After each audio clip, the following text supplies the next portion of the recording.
Okay, so we're going to move on to the next section, and that is entering into Ihram. Okay, and the reason that we're bringing this up here is because for most people, almost everyone, we have to enter into a state of Ihram prior to crossing a certain boundary, and I'm going to go over that in just a moment. But this often happens either on the flight or after the flight has begun and there's a layover somewhere, so that's why we're bringing this portion here.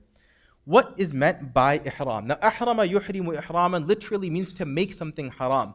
And the legal definition is that when a person wants to enter the haram of Makkah, which is a sacred and sanctified space, they are required to enter into that space with a degree, with a particular ritual state, and that state is called the ihram. It's a pure place, and so we have to purify ourselves in a particular way in order to enter that space.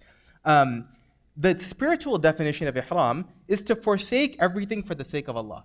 Meaning, I'm now entering a state where I'm forgetting about everything ghayrullah. Everything other than Allah Ta'ala is now being forgotten. My clothes I'm forgetting, my careers I'm forgetting, my work I'm forgetting, my house, my car, I've now given up every single thing for the sake of Allah Subhanahu wa Ta'ala. That's the spiritual definition of what is meant when we talk about entering into a state of ihram.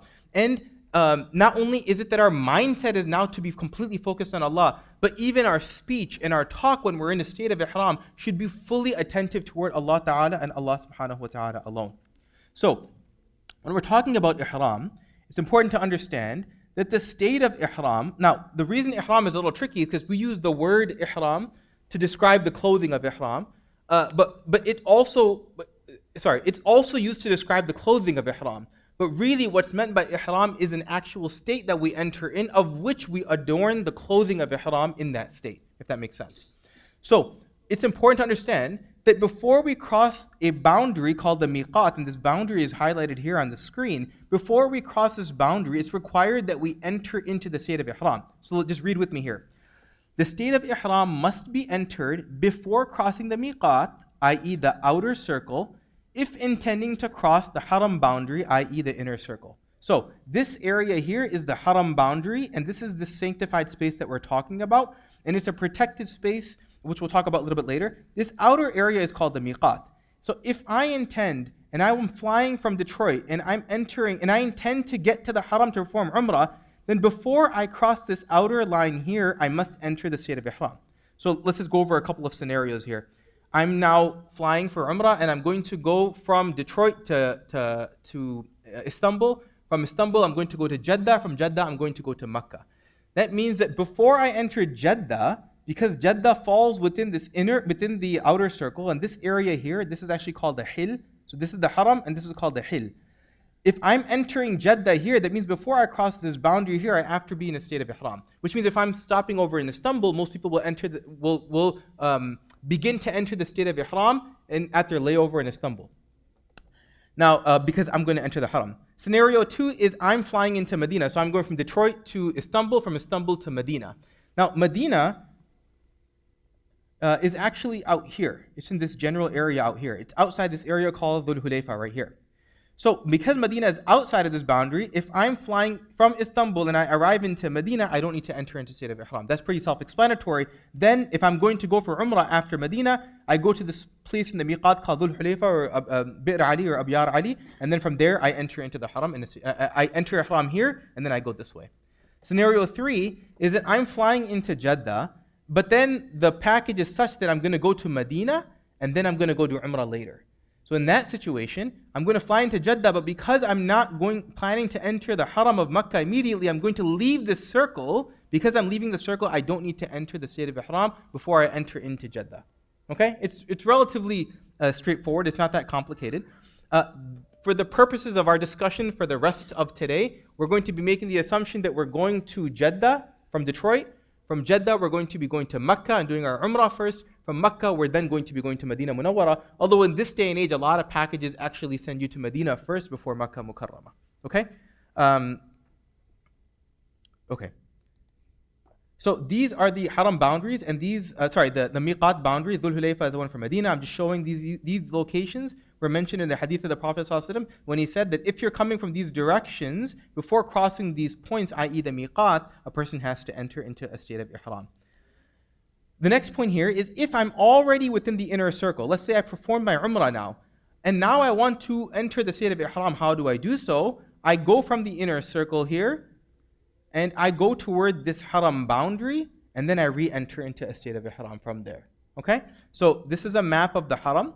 And these areas that I've highlighted here at the top, this is an area called Tan'im. This is where Masjid Aisha is. It's to the north of Masjid al-Haram. And this is where Hudaybiyah is, right? This is where the Prophet ﷺ, when he came for his first Umrah, and they were not allowed in, this is where they had tried to come in from. This is Masjid Aisha. This is the closest point of the haram boundary from the masjid. So if I'm here and I want to do an extra Umrah, I just take a taxi or an Uber or something toward this Masjid Aisha, I enter Ihram from this boundary, and then I come back in. Okay?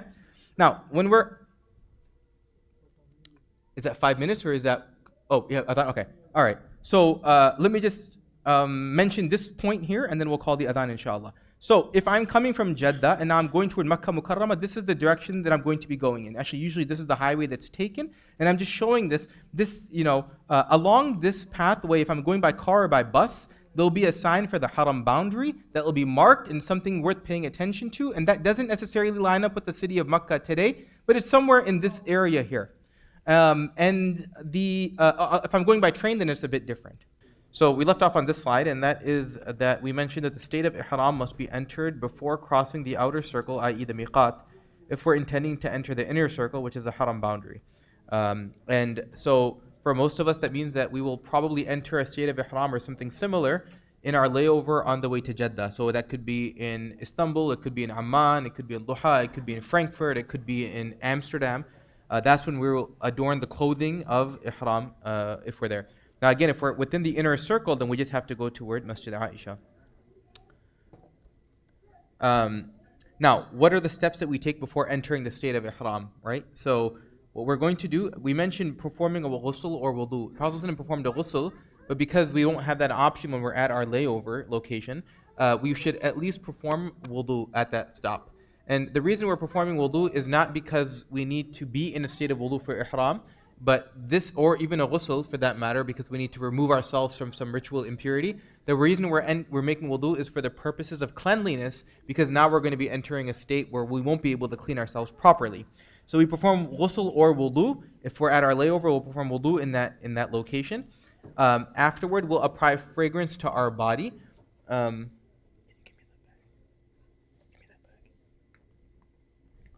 can take it out. Yeah, can you open this? And we apply fragrance to the body right before we put on the clothing of Ihram. Now, note here that we're mentioning fragrance to the body because it's permissible to put fragrance onto the body before entering the state of Ihram. In fact, the Prophet ﷺ, when he entered into the state of Ihram, he did a few things, right? He prepared his body, so he took a shower. He actually gelled his hair back using like honey because his hair was so long. He applied fragrance to his body as well. So we don't apply fragrance to the clothing of our ihram, although that doesn't break it, but we apply fragrance to the body, and then finally we adorn the clothing of ihram. Okay, so that's the next step. Now, when we're talking about fragrance for the body for men, that actually means to put on like a perfumed scent, right? You should actually try to smell good. It could be deodorant as well. In fact, deodorant strongly recommended at this stage, especially for the men, but even the women, they're allowed to wear a fragrance that only they themselves can smell. That's completely acceptable and in this case recommended. Okay, and then we actually put the clothing of ihram on. So what is the clothing of ihram for men? It's 2 unstitched white sheets of clothing. Can you just raise one up in the air? So this is a sample ihram. I'm sure we've all seen this. So this is an unstitched cloth. Now, when we're talking about stitching, we're not talking about, like, there's not a single stitching. As you can tell, this is pattern and design, and there's probably some stitching along the sides. What we're referring to, is stitching in the form of a limb. That's what's not acceptable, right? So there could be stitching on it, but it can't be stitched in the form or the shape of the body. So one is for our top, and the other sheet is for the bottom that you'll tie around your waist. And for men, it also means that the footwear needs to be of a particular form. And in particular, the upper bone of the foot, which is the top bone of the top bone of the foot, needs to be exposed. Okay, so there's a slight difference of opinion here. Imam Shafi'i rahimahullah and some other scholars say that the ankle needs to be exposed, not necessarily the top of the foot. But if you wanted to meet the criteria of all of the ulama, you would just basically get these flip-flops, okay? And I would recommend getting comfortable flip-flops. This is something that you want to be comfortable in during it because you're going to be wearing for a long time. This is not the time to go to the dollar store and buy, five for $1 because they'll probably break before you take a few steps. So you want to spend money on getting, good slippers. It's more important for Hajj, but even for Umrah, you want to be comfortable. For women, it's their regular Islamic clothing. When I'm saying Islamic clothing, what I'm saying is that it's their regular clothing, but if they don't have a habit of wearing clothing that's Islamically appropriate, they will still have to wear Islamically appropriate clothing. Okay, so this is their regular clothing. There's no particular restriction when they're putting on the clothing of ihram. Now, recognize up until this point, we're not talking about the state of ihram. We're just talking about the clothing. So the clothing we are going to put on at our layover, or if we happen to have a direct flight from the U.S. to Jeddah, then on the plane before we cross the miqat, we put on the clothing. But for most of us that won't apply, it'll be at our layover location. Now we're going to actually enter into the state of ihram once we have our clothing. So just to put us all in the same position here. Well, let's say we're at a layover and we're in Amman, Jordan. And now we have a layover, it's a 2-hour layover. We go ahead and put on our clothing of ihram first. We apply fragrance to the body. And before that, the order doesn't matter. So wudu for cleanliness, fragrance to the body, and we put the clothing of ihram on. Okay? So now we are ready in the clothing of ihram. And although we have the clothing of ihram on us, we've not yet entered into the state of ihram, which is what's most important. Once the clothing is worn, we pray 2 rak'ah, and this is considered to be a sunnah. 2 rak'ah. The Prophet ﷺ had done this. Now, where do we pray our 2 rak'ah? Ideally, we can pray this anywhere. It could be on the plane or it could be in the layover location, but we pray 2 rak'ah. This 2 rak'ah is going to be offered at the time where salah is permissible and recommended. So for instance, after Asr, which is a makruh time, or after the Fajr prayer is makruh to pray during that time, we don't actually need to pray the salah. This is an optional prayer. So we should be praying it at a time where it's permissible to pray. Additionally, if you're praying, you can actually, this 2 rak'ah is not specific, meaning if, for instance, there's a congregation going on for the Maghrib prayer and you're at the airport, you can pray that Maghrib prayer and make the intention that this is the salah I'm using to enter into my state of ihram. Okay? Meaning, let's say the flight's about to board and now Asr time has not, and we run into the situation, Asr time's come in, you've already prayed Asr. Now it's the makruh time to pray. You only have time to get your Maghrib prayer in before the plane boards. You pray your Maghrib and make the intention that this is the salah I'm going to be using, right, to enter into the state of ihram. Again, this is optional. So a person does not have to pray these 2 rak'ah to enter the state of ihram. After this, we make dua. Now, dua here is important because it is something that's recommended because this is now our opportunity, one last chance to beg from Allah before we enter into this very special state. The dua at the time of getting into the state of ihram, it's a very, very powerful time to make dua. The Ya Allah, this is it. I've now come to this point. All of these stages and steps, preparation has brought me here. Ya Allah, I hope that you will finally accept me after the years of disservice toward you. And after the years of disobedience toward you, Ya Allah, I'm now entering into this state. Ya Allah, I ask that you please now at least finally accept me. So then we make dua. Now, up until this point, everything is optional. Really, all you need to do is put the clothing on and then do the next 2 steps, right? But these things I'm mentioning, these are things that are recommended and optional. What needs to happen at this point is a person needs to make the intention for Umrah. The intention for Umrah is simple. It can be in any language you prefer. I would recommend your own language, which, for most of us will be English. And we just make the intention that, oh Allah, I intend Umrah.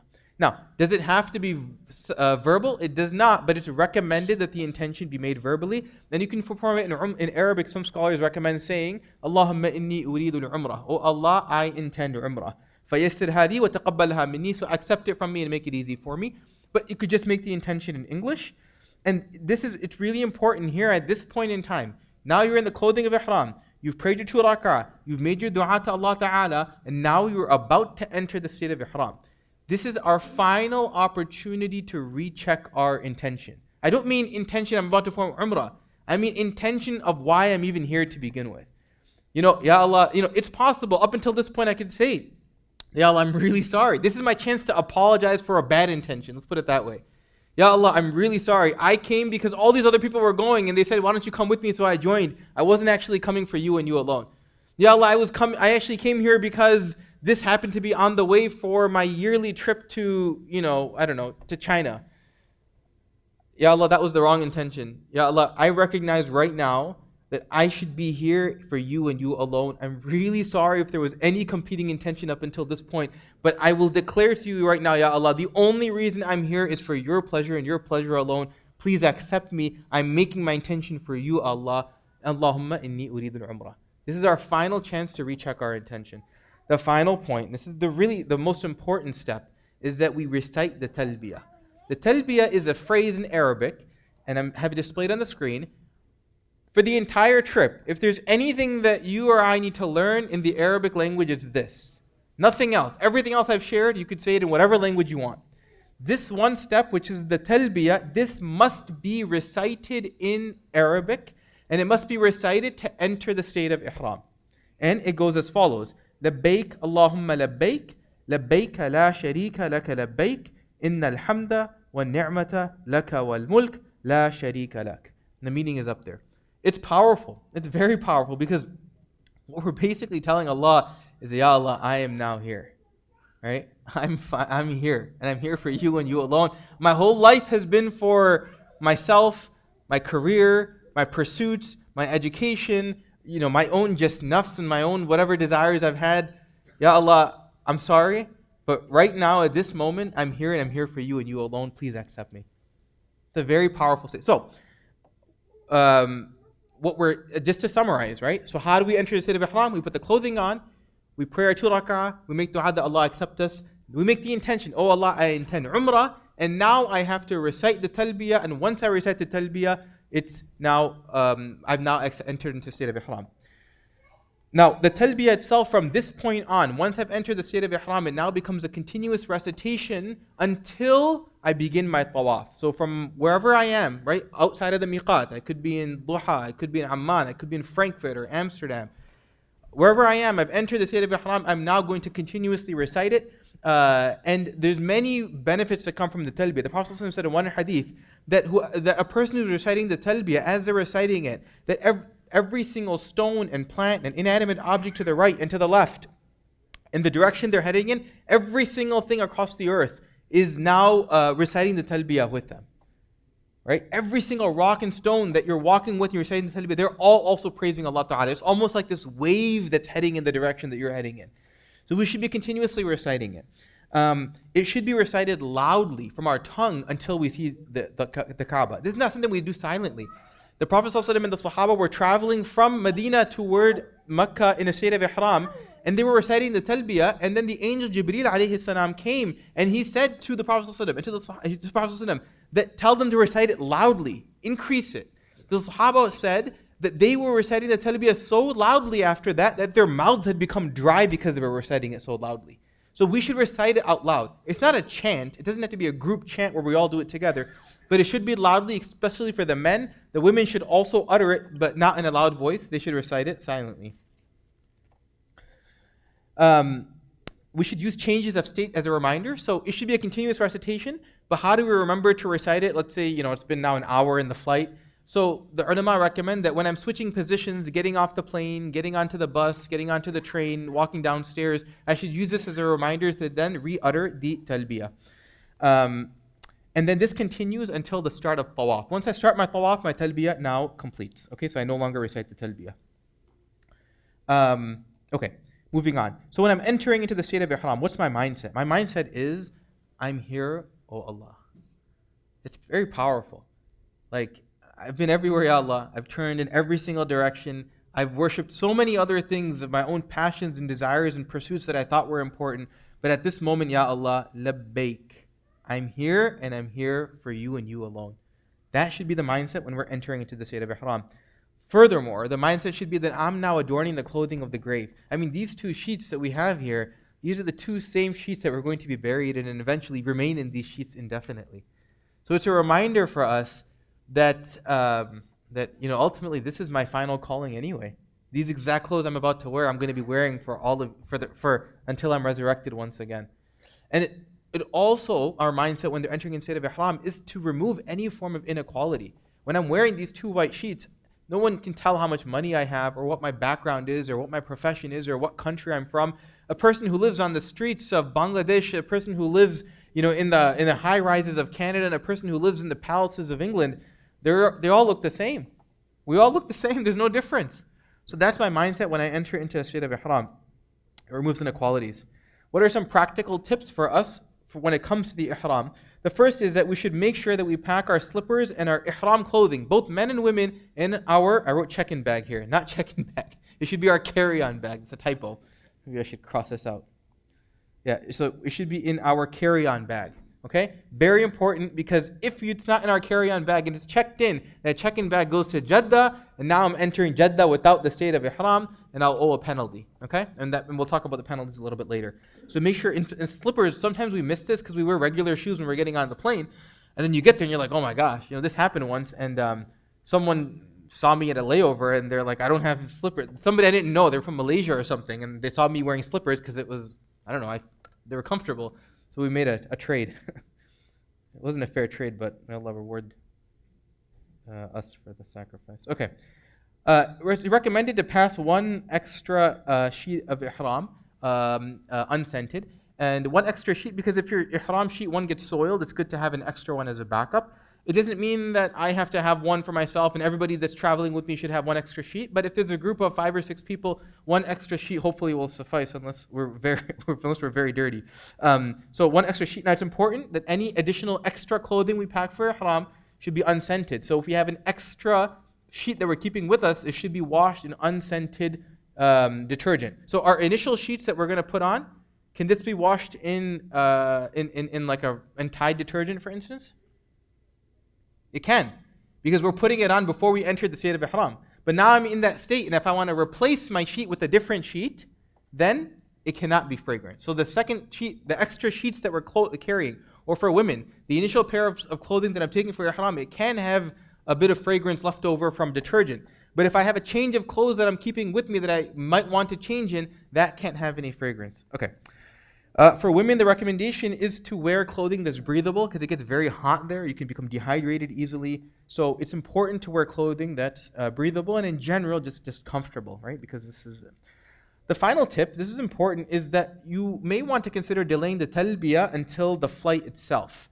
We talked about getting the clothing of ihram on at the layover, but we don't actually enter the state until we make the intention and the talbiyah. And the scholars today mentioned that we shouldn't recite the talbiyah or make the intention until we're on that last leg of the flight and maybe a few minutes before we cross the miqat. Any flight that we're on, usually the pilot will say that, look, we'll be crossing the miqat in 30 minutes or in 15 minutes.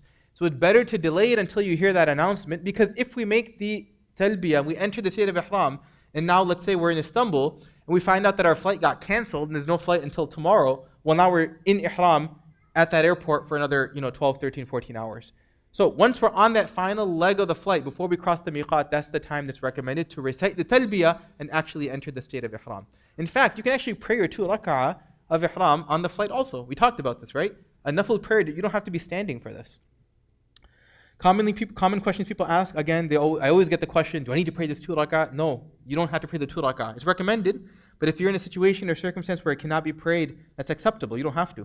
Can I use my cell phone in a state of ihram? A cell phone can be used, but it's really worth thinking about, right? And that is, if I'm now entered the state of ihram, and I'm now supposed to be reciting the call, responding to the call of Ibrahim, which essentially is now my conversation with Allah Ta'ala, I mean, really, who else do I need to be conversing with at this point? Is there anyone more important than Allah at this stage when I'm in this state? So it's legally permissible to use the cell phone. It really should make us wonder. And I'm going to make this point here too, because it may not come later. In this day and age, we like to update the rest of the world with everything that we're doing. So if I'm having dinner, then I need to post the dinner that I had. If I'm driving to work, everyone needs to know this is the highway I'm taking. Every aspect of my life needs to be shared. And this extends to Umrah as well. Many people, when they go for Umrah, they like to post on social media all of the updates as they're going along the journey. And it's okay to do this because it may encourage people to go, but the problem is that you run the risk of a competing intention. Because now maybe I'm posting this because I want people to see that I'm at Umrah and that I'm in a state of Ihram. And then the question is this really for Allah or not? So yes, maybe if you have a truly pure intention, you could do it. I know myself, I couldn't trust myself. I'm sure if I posted my state of Ihram when I'm in it, I'm expecting to see who else is liking this picture, who else is viewing this and responding to this. That's a competing intention. So I'd be very careful. I mean, if you really feel the need to have to share the trip with people outside of the trip, maybe take those pictures and then post them when you come back and just, have a little journal or whatnot and share it on your feed if you feel the need. Okay. What are some prohibited acts in the state of Ihram? All forms of romance are prohibited in the state of Ihram. Even physical, touching, even verbal forms of romance are prohibited. And the idea behind this is that all of our love and conviction should be to Allah Ta'ala and Allah Ta'ala alone. Fighting or arguing is impermissible in the state of Ihram. It's impermissible in general, but in particular in the state of Ihram, it's not permissible. Hunting or killing an animal, we probably won't run into this issue, but even an insect is not permissible unless it's physically harming. We cannot kill an animal. Any form of fragrance and applying fragrance is impermissible. Removing hair or clipping the nails is impermissible. And wearing stitched clothing for the men in the shape of a limb is impermissible. Covering the head for men is impermissible, so men go without anything on their head. And for the women, a cloth touching the face is impermissible, but of course their head has to remain covered. There are other select permissible acts that we're listing here. Using an umbrella, for instance, if it's raining, or if you want for shade, it's acceptable and permissible. You can wear a ring, sunglasses, a hearing aid, watch, a money belt. These things are all permissible in the state of Ihram. You can wear a backpack as well. Again, you're wearing something, but it's not in the form of a limb, so it's acceptable, and you'll have to wear some form of a backpack or a drawstring bag is acceptable.